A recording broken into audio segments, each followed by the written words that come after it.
TJ. ഐസക്കിനെ Wayanad DCC അധ്യക്ഷനായി തെരഞ്ഞെടുത്തു. തീരുമാനത്തിന് ഹൈക്കമാൻഡ് അംഗീകാരം നൽകി.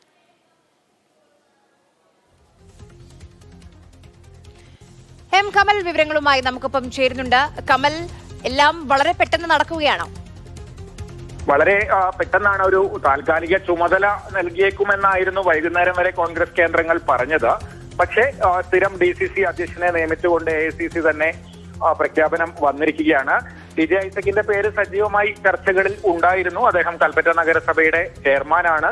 ടി. സിദ്ദിഖ് MLA ഉൾപ്പെടെയുള്ളവർ ഇദ്ദേഹത്തെ പിന്തുണയ്ക്കുന്നു എന്നുള്ളതായിരുന്നു കോൺഗ്രസ് കേന്ദ്രങ്ങളിൽ നിന്നുള്ള വിവരം. എന്തായാലും ഐസക്കിനെ തന്നെ DCC അധ്യക്ഷനായി നിയമിച്ചുകൊണ്ട് AICC പ്രഖ്യാപനം വന്നിരിക്കുന്നു. ഐസക് പറയുന്നത് തദ്ദേശ ഭരണ തെരഞ്ഞെടുപ്പിന് പാർട്ടിയെ സജ്ജമാക്കുക, മറ്റ് പ്രശ്നങ്ങളൊന്നും പരിഹരിക്കാൻ പറ്റാത്തതായി ഇല്ല എന്നുള്ളതാണ്.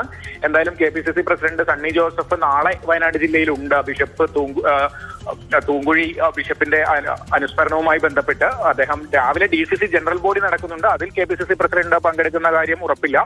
പക്ഷെ എന്തായാലും അദ്ദേഹം നാളെ എത്തുന്നുണ്ട്.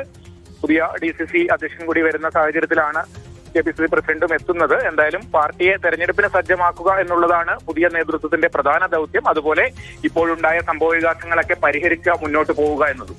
ശരി കമൽ.